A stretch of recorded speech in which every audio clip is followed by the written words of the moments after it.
यही वो कमरा इसी है। कमरे में जन्म हुआ था ऑरवेल का। 2021 या 22 में उनकी पुण्यतिथि के ठीक एक हफ्ते पहले ही जो है असामाजिक तत्वों ने तोड़ दिया था। 2012 में मुख्यमंत्री ने कहा इस जगह का विकास हो, हर संभव प्रयास रहेगा, यहाँ म्यूजियम बनेगा, लाइब्रेरी बनेगी, ऑरवेल की किताबों को यहाँ पे रखा जाएगा, एक कल्चरल सेंटर बनेगा, थिएटर बनेगा, तमाम योजनाएं थी। पूरा गंदगी है, मतलब लोगों ने पान थूक रखा है, बकरियां यहाँ टट्टी करके गई हुई, बदबू भी आ रही ये है। इंसानों की भी टट्टी होती है। अच्छा, मतलब इसको पूरा शौचालय ही बना दिया है। जी 2015 के बाद से जो है ये एक आंदोलन शुरू हुआ तथाकथित गांधीवादियों द्वारा कि गांधी जी की धरती पर जो है सत्याग्रह की भूमि पर एक अंग्रेज साहित्यकार के जन्म स्थान को महिमा मंडित क्यों किया जा रहा है। अच्छा। अफीम का गोदाम हुआ करता था उस वक्त। आज़ादी के बाद यह जो है गोपाल साहिब स्कूल के विद्यार्थियों का हॉस्टल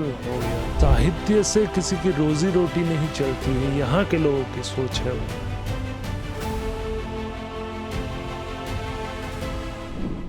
आपकी स्क्रीन पर एक पत्थर है जिस पर एक कमाल के लेखक का नाम लिखा हुआ है, जॉर्ज ऑरवेल। अगर आप साहित्य के प्रति आपकी लालसा है, अगर आप साहित्य के दीवाने हैं, तो आपने संभवतः एनिमल फार्म और 1984 जैसी किताब पढ़ी होगी। 1984 जो 1949 में लिखी गई थी। और ये शीलपट्टे यहाँ क्यों लगा है? क्योंकि इस वक्त हम मोतिहारी के जिस जगह पर मौजूद हैं वो जॉर्ज ऑरवेल का जन्म स्थान है, लेकिन इस समय ये एकदम पूरी तरह से जर्जर हालत में है। जहाँ जॉर्ज ऑरवेल का जन्म हुआ, उनका घर, उनके पिता यहाँ रहते थे जो ब्रिटिश शासन के दौरान एक अधिकारी थे। तो और क्या क्या चीज़ें थी और इसकी ऐतिहासिकता क्या है, इस पर बातचीत करने के लिए, इस पर ज्ञानवर्धन करने के लिए हमारे साथ विश्वजीत जी हैं जो मोतिहारी के ही रहने वाले हैं। बहुत बहुत शुक्रिया पहले तो विश्वजीत जी, आपने समय दिया। धन्यवाद। थोड़ा सा अपने बारे में बता दीजिए, फिर हम लोग बातचीत करते हैं। मैं मतलब फ्रीलांस जर्नलिस्ट हूँ, डॉक्यूमेंट्री फिल्म मेकर हूँ। ऑरवेल जन्मस्थली को मैं पिछले 2 दशकों से भी ज़्यादा समय से करीब से देख रहा हूँ, जान रहा हूँ। और I am the first one who made a documentary film, first audio visual जो ऑरवेल बर्थ प्लेस की है, ऑन रिकॉर्ड मौजूद है, वो मेरे द्वारा बनाई गई है। बस यही है। और इसके तो बाद देखिए, होता है। हम तो आए हैं कि देखें ज़रा कि जॉर्ज ऑरवेल जहाँ पैदा हुए और इतने कमाल के लेखक, उनका जन्म स्थान आखिर है कैसा, और आप यहीं के रहने वाले हैं, आपका लंबा काम भी है, तो हम चलते चलते बातचीत कर लेंगे। पहले तो इसी के बारे में बताइए कि ये कब लगा और किस टाइम की ये बात होगी। ये जो है 2005 में जब पुण्यतिथि थी जॉर्ज ऑरवेल की, तो उस टाइम पे ये interestingly I am the one who was carrying this plaque on A rickshaw. Rickshaw पे बैठ के ये जहाँ से बन रहा था ये प्लाक, वहाँ से लेके मैं ही यहाँ पे आया हुआ था। चूँकि ये रोटरी मोतिहारी लेक टाउन द्वारा इस जगह के प्रचार प्रसार और संरक्षित करने का प्रयास किया जा रहा था। रोटरी से भी मैं कहीं ना कहीं से जुड़ा हुआ हूँ, मेरा परिवार जुड़ा हुआ है, तो उस लिहाज से इस ऑरवेल बर्थ प्लेस के ज़्यादा करीब हूँ मैं, था भी। लेकिन बात यह है कि 3 फेजेस में हम देखते हैं। एक तो 1980s 90s में जो इस जगह की हालत थी तब, उसके बाद जब 2010 से 14-15 में रिनोवेट होकर नई शक्ल मिली तब, और 15 के बाद से एक नई जो विवाद के साथ जो है इस जगह को जो है अबैंडन कर दिया गया वापस, और अब खंडर के रूप में ये आपके सामने मौजूद है। तब हम फेज वाइज भी बात कर लेंगे। एक और इधर काले रंग की पट्टी लगी हुई है, जेरी दिखाएंगे तो ये इंटरेस्टिंगली काले रंग की पट्टी जो लगी हुई है, ये पट्टी एक आसन है, इसके ऊपर जो है ऑरवेल की मूर्ति स्थापित की गई थी। अच्छा। और इसको, वाला हिस्सा हाँ, इसके ऊपर इसको जो है 2021 या 22 में उनकी पुण्यतिथि के ठीक एक हफ्ते पहले ही जो है असामाजिक तत्वों ने तोड़ दिया था। तो इसको फिर वापस जो है प्रशासन ने इसको हटा के रिनोवेशन के नाम पे हटाया, लेकिन इसको वापस फिर लगाया नहीं गया। और ये विवेक सिंह उस टाइम पे जो है कल्चरल सेक्रेटरी थे, उनके द्वारा यह विमोचन हुआ था इस मूर्ति का।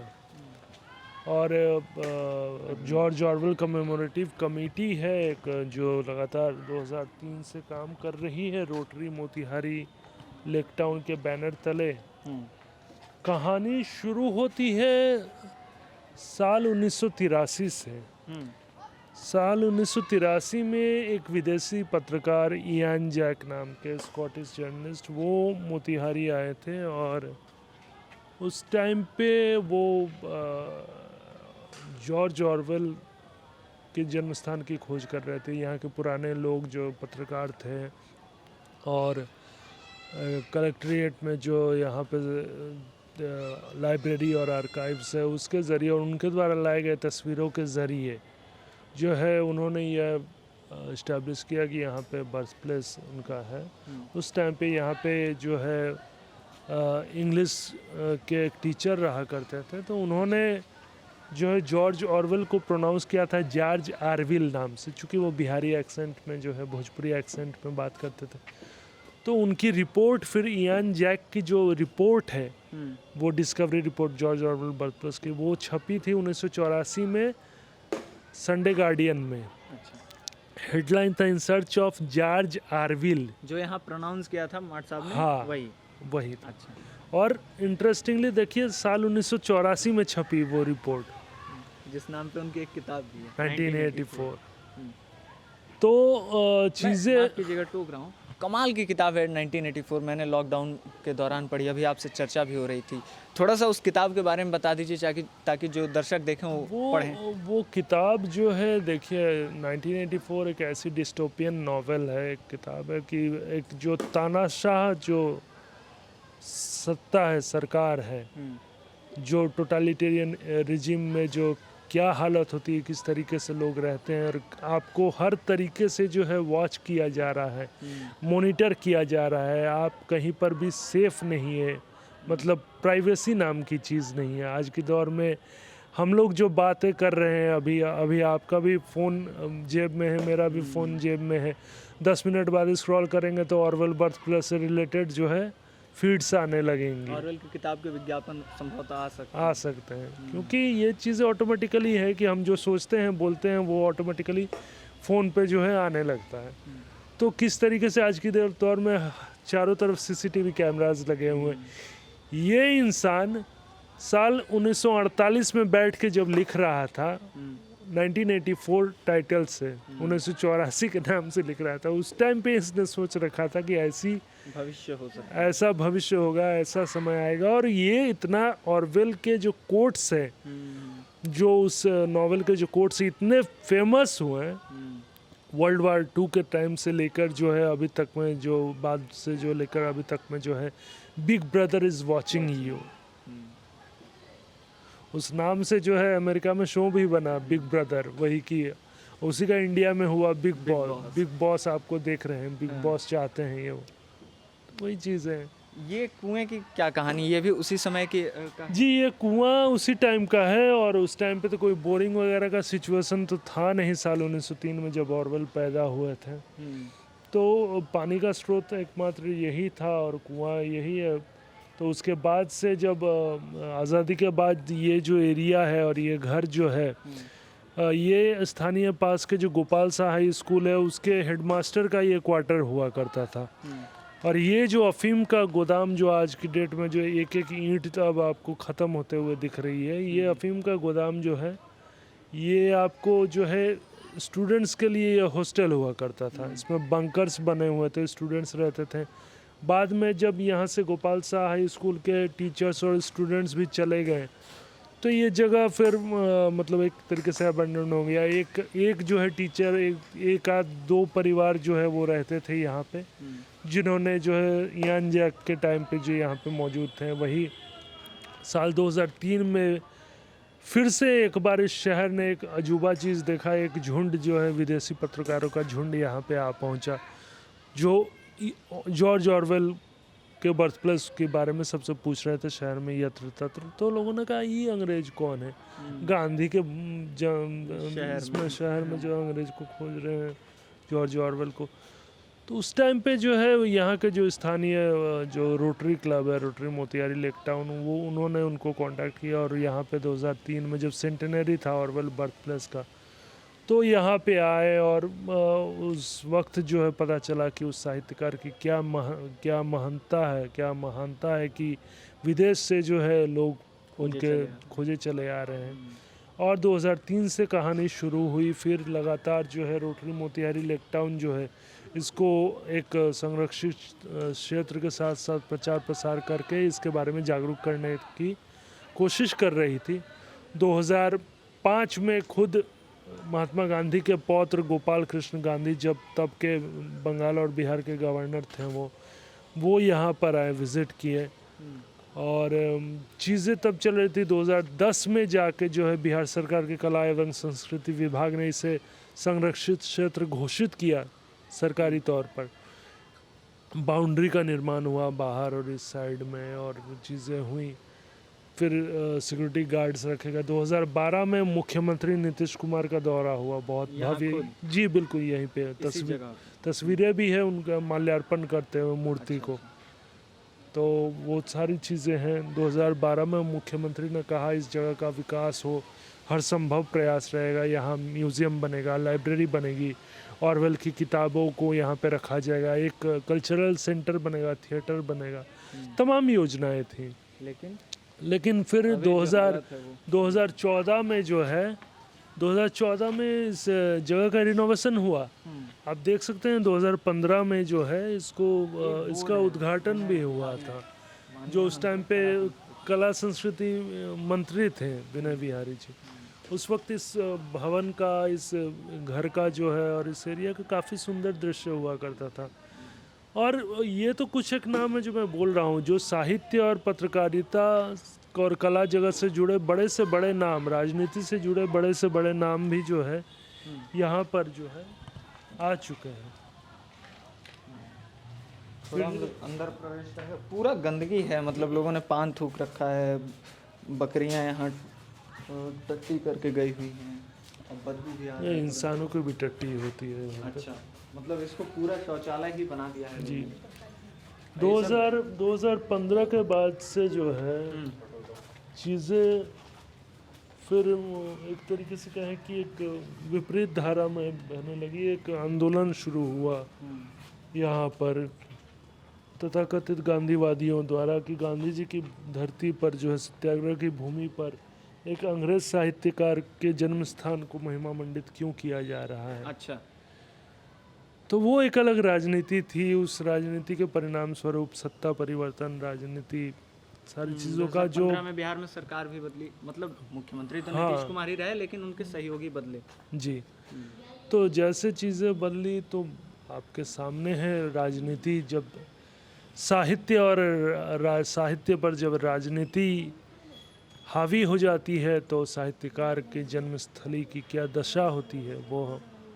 एक बार दर्शकों के लिए बता दूं कि ये जो पूरा स्ट्रक्चर है ये ब्रिटिश टाइम का ही स्ट्रक्चर है और थोड़ा बहुत मुझे लग रहा है रंग रोगन बीच में हुआ होगा जब वही 2014-15 के आसपास जब नीतीश कुमार इसको म्यूजियम बनाने की बात कर रहे थे। तो पूरा ये स्ट्रक्चर जॉर्ज ऑरवेल का बर्थ प्लेस है और ब्रिटिश टाइम का ही है।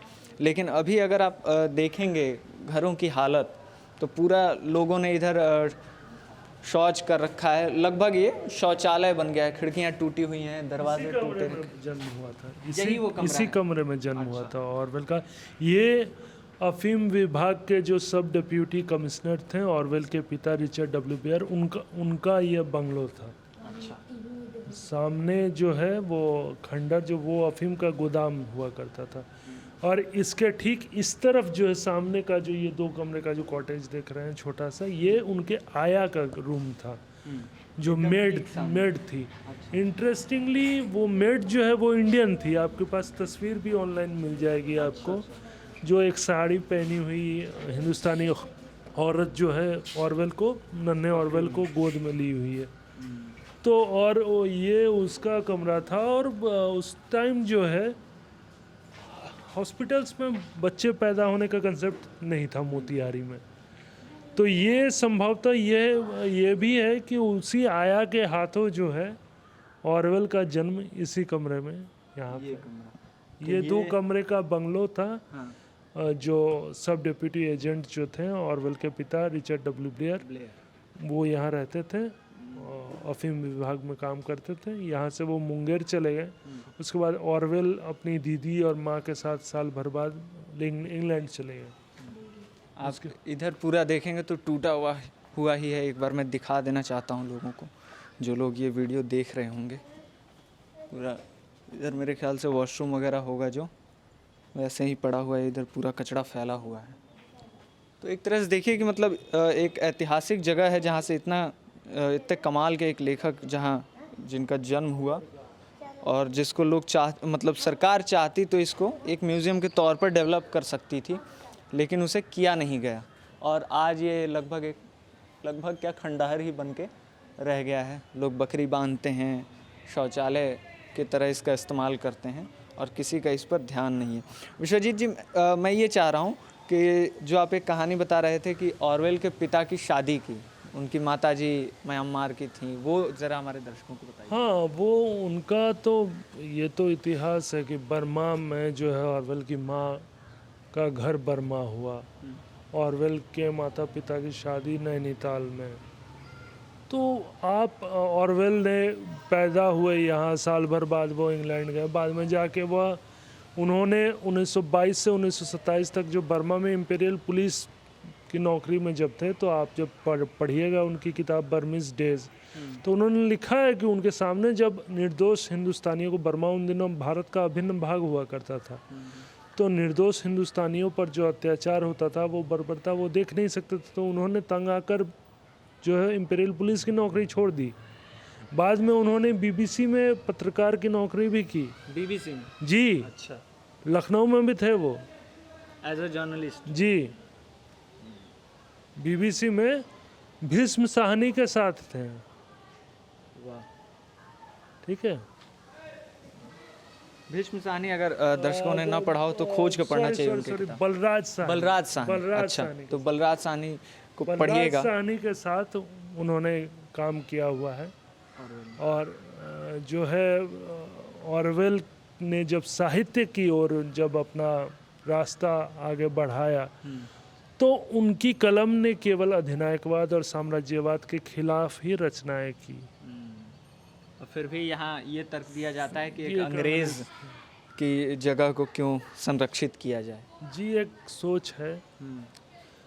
आज की तारीख में यहाँ पर जो है एक महात्मा गांधी केंद्रीय विश्वविद्यालय भी है, जिसमें शोधार्थी हैं, शिक्षक हैं, पाठक हैं, बच्चे हैं। तो वो लोग भी आपको जो है ऑरवेल जन्मस्थली को लेकर पॉजिटिव सोच रखते हैं, अच्छी बात है। लेकिन वही मैं कह रहा हूँ कि इसको लेके जो है सरकारी स्तर पर जो है, राजनीतिक स्तर पर जब तक कुछ चीज़ें ना हो, ना बदले, तब तक आम इंसान या विश्वविद्यालय या एनजीओ कुछ नहीं कर सकता। जैसे मैं ये समझना चाहता हूँ कि आप यहाँ के स्थानीय निवासी भी हैं, तो क्या आसपास की जो आम जनता है उनको इस जगह के बारे में पता है, इस जगह की महत्ता पता है कि ऐतिहासिक चीज़? अब पता है यहाँ पे कोई लेखक का जन्म हुआ था, लेकिन यहाँ के लोग, आप यही जो आसपास घूम रहे हैं, खेल रहे हैं, उनसे आप पूछेंगे तो वो बोलेंगे कि उनका जन्म हुआ था, तो उनसे हमें क्या। तो बात वही है।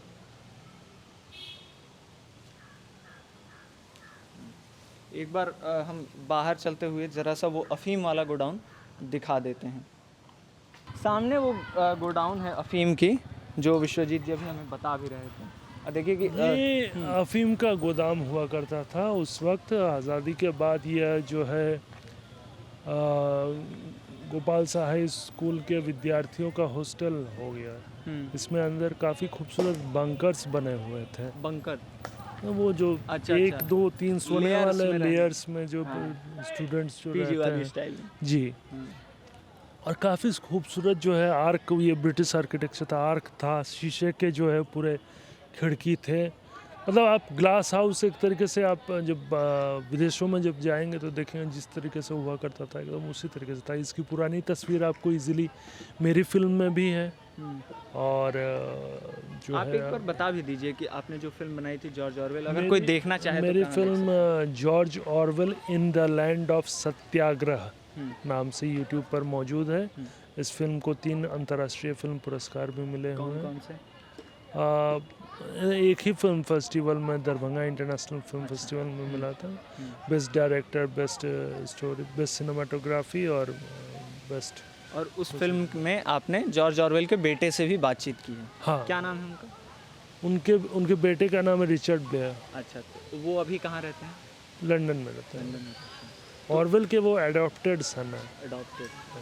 तो उनसे कभी बातचीत होती है कि इस जगह को लेकर? अक्सर बात होती है। इनफैक्ट जब मतलब उनकी 25 जून जो ऑरवेल बर्थ एनिवर्सरी है उसके पहले जब कुछ कार्यक्रम करना होता है तो उस टाइम पे वो मैसेज भी करते हैं कि क्या डेवलपमेंट है, क्या हो रहा है। कि अब तो मैं क्या ही कहूँ कि क्या डेवलपमेंट क्या हो रहा है। नहीं, पहले था कि हर वक्त ये चीज़ें हो रही है, म्यूज़ियम बनने वाला है, ये हो रहा है, लाइब्रेरी बनेगी, तो काफ़ी उत्साहित थे वो चाहते भी थे यहाँ पे आना। लेकिन चीज़ें समझता हूँ कि अब ऐसी अभी है नहीं कि वो उन्हें हम यहाँ पे आमंत्रित करें और वैसे उस तरीके से उनका और स्वागत ये हो। चीज़ें क्या कभी यहाँ के लिए चुनावी मुद्दा बन पाई हैं? नेताओं ने कभी अपनी तरफ से कहा हो कि भाई हम, क्योंकि एक चीज़ तो है ही ना विश्वजीत जी कि अगर मान लीजिए ये म्यूज़ियम बनेगा तो आसपास और दुकानें खुलेंगी, लोग पर्यटन बढ़ेगा, तो उससे भी तो स्थानीय लोगों को फ़ायदा पहुँचेगा। देखिए, ऑरवेल और गांधी दोनों ही चुनावी मुद्दा नहीं बन सकता। धर्म, जात, विकास, वो सारी चीज़ें चुनावी मुद्दा हो सकती हैं। कुछ बड़ा हादसा हो जाए देश के नाम पे, वो सारी चीज़ें चुनावी मुद्दा में आ सकते हैं। लेकिन एक साहित्यकार की जन्मस्थली है, इससे जो है यहाँ के आसपास के लोग जो है वो कहते हैं कि इसे विकसित कर भी दे तो हमें क्या फ़ायदा होगा, ऐसी सोच भी है। अब साहित्य से किसी की रोज़ी रोटी नहीं चलती है, यहाँ के लोगों की सोच है वो यहाँ पे ये है, बच्चों को जो है कॉम्पिटिटिव एग्ज़ाम्स के लिए तैयार कर रहे हैं, बाहर भेज रहे हैं, नौकरी यूपीएससी क्रैक करो, बीपीएससी करो या फिर कहीं पे नौकरी पे लग जाओ। आप इंग्लिश लिटरेचर पढ़ के आप बीए करोगे, एमए करोगे, एमफिल करोगे, पीएचडी करोगे, 5 साल 6 साल 7 साल बाद आपकी नौकरी लगेगी। तो इसलिए किसी की रुचि नहीं है। तो वो है नहीं ना यहाँ पे।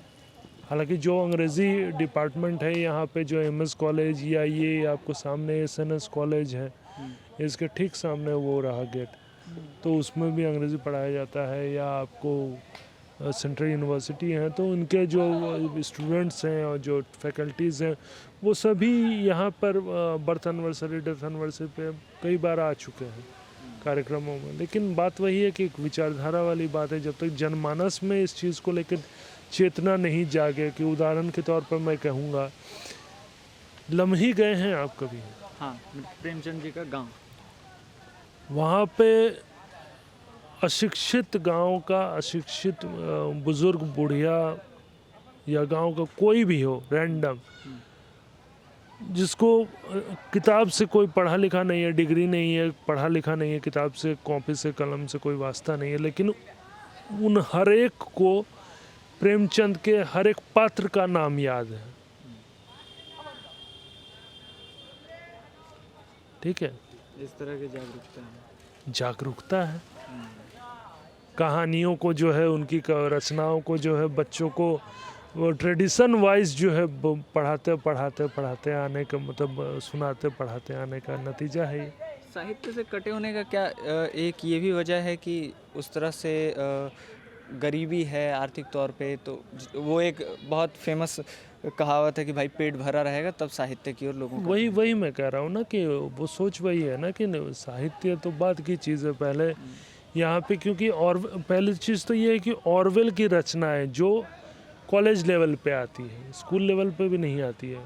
पहली बार आपका राब्ता होता है जब आप यूनिवर्सिटी लेवल पे जाते हो, तब ऑरवेल से आपका परिचय होता है। ठीक है।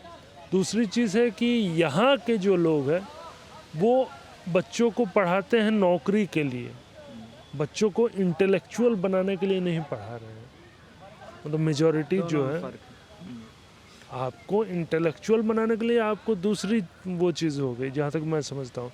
यहाँ पे ये है कि कितनी जल्दी घर में रोटी लाने लायक बने, सैलरी आ सके। सैलरी आ सके। The ultimate thing is that, वो वाली चीज़ है। आप वो विचारधारा जब तक यहाँ पर, वह मानसिकता जब तक यहाँ पर नहीं होती है, जब तक वहाँ यहाँ पर लोगों की सोच में परिवर्तन नहीं होता है, तब तक जो है कोई एनजीओ या कोई यूनिवर्सिटी या कोई कॉलेज इस जगह का उद्धार नहीं कर सकती है। रविंद्रनाथ टैगोर की मूर्ति रसिया में भी है, रविंद्रनाथ टैगोर की मूर्ति शेक्सपियर के बंगले में, पोर्टिको में, बागीचे में लगी हुई है। महात्मा गांधी की मूर्ति ब्रिटिश पार्लियामेंट स्क्वायर में लगी हुई है, जिसके खिलाफ उन्होंने सारी उम्र लड़ाई लड़ी। जी। मुंशी प्रेमचंद के नाम से जो है उज्बेकिस्तान में वहाँ पे सड़कें हैं। अच्छा। तो आप जो है साहित्यकार का सम्मान जो है, मुसोलिनी जब टैगोर पहुंचे थे उनके देश, तो मुसोलिनी ने संसद रोक दिया था। क्या किस्सा था ये जरा बताइए। रविंद्रनाथ टैगोर तमाम विदेशों में जब जाते थे तो एक साहित्यकार के सम्मान में वो पूरी संसद जो है वहाँ पे रुक गई थी उनके स्वागत के लिए। अच्छा, कि एक राइटर, बड़े राइटर आ रहे हैं। टैगोर को, रविंद्रनाथ टैगोर को हिंदुस्तान में तो चलिए जो सम्मान दिया जाता है वो दिया ही जाता है, लेकिन टैगोर को हिंदुस्तान के बाहर जिन देशों में वो गए हैं, तो साहित्य है सेलिब्रेट करने की चीज़। साहित्य सेलिब्रेट करने की भी चीज़ है। साहित्यकार की कोई बाउंड्री नहीं होती। साहित्य जो है समाज का दर्पण होता है, लेकिन साहित्यकार किसी देश में, किसी उसमें जो है बाउंड्री में आप उसको बांध के नहीं रख सकते। साहित्यकार अपनी विचारधारा के ज़रिए जो है विश्वविख्यात होता है। और मैं समझता हूँ कि ऑरवेल की भी अगर आलोचना भी करना है, मेरा मानना यह है कि अगर हमें पत्रकारिता में पढ़ाया गया था कि किसी भी चीज़ को रिव्यू करने से पहले, या मैं अभी आपसे बात कर रहा हूँ कमेंट करने से पहले, मुझे उसके बारे में अच्छे से पढ़ना पड़ेगा, तभी मैं दो शब्द बोल पाऊँगा। तो मैं जब तक उनके साहित्य को पढ़ूँगा नहीं, तब तक मैं कैसे जानूँगा कि वह, उनकी विचारधारा जो है अधिनायकवाद के खिलाफ थी। वैचारिक मतभेद हो सकता है, उनकी टिप्पणी भारतीय किसी नेता पर हो सकती है, किसी भारतीय की किसी विदेशी किसी पे हो सकती है, वो चीज़ अलग है, लेकिन विचारधारा तो एक है ना। अधिनायकवाद के खिलाफ कलम से जो है ऑरवेल ने रचना की, और सत्याग्रह से जो है गांधी जी ने की। तो भाई ये है जॉर्ज ऑरवेल का घर, जहाँ वो जन्मे, और आज ये खंडहर बन चुका है। हमने आपको अंदर का भी दृश्य दिखाया है कि लोगों ने शौचालय बना दिया है इसको, वो सुबह शाम आ भी रहते हैं। हम पहले सोच रहे थे कि जो सामने अफीम वाला गोडाउन है वहाँ भी जाएं, लेकिन वहाँ हमारे सामने ही कुछ लोग शौचालय करने गए तो हम उधर नहीं गए। लेकिन ये आप एक देखिए कि इतना बड़ा साहित्यकार जिसको दुनिया भर में सेलिब्रेट किया जाता है, दुनिया भर में जिसकी किताबें पढ़ी जाती हैं, आप भी खोज के पढ़िएगा। न सिर्फ 1984 या एनिमल फार्म जिसमें बोल्शेविक क्रांति को लेकर बहुत सटायर है, 1984 आप पढ़ेंगे तो वो पूरा अधिनायकवाद, साम्राज्यवाद के खिलाफ एक सटायर है और बहुत कमाल तरीके से। और आप सोचिए कि 1948 के आसपास एक राइटर लिख रहा है और उस किताब का नाम 1984 रख रहा है, और 1948 में लिखी एक किताब आप जब पढ़ रहे होंगे तो कितना प्रासंगिक उन्होंने लिखी हैं सारी चीज़ें, कि आपको लगेगा कि ये तो 2025 की ही बातें हैं, कि जिस तरह से आप अपने आसपास का माहौल देख रहे होंगे।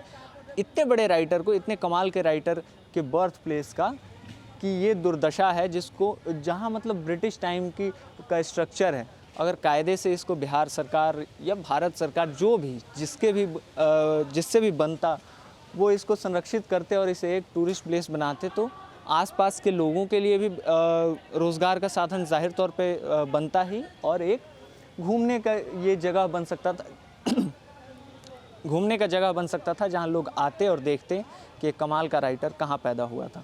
आप अपनी राय बताइएगा कमेंट बॉक्स में। ऑरवेल की अगर आपने कोई किताब पढ़ी हो तो उस बारे में भी बताइएगा। मेरा नाम आकाश है, कैमरे के पीछे जेरी थे। शुक्रिया।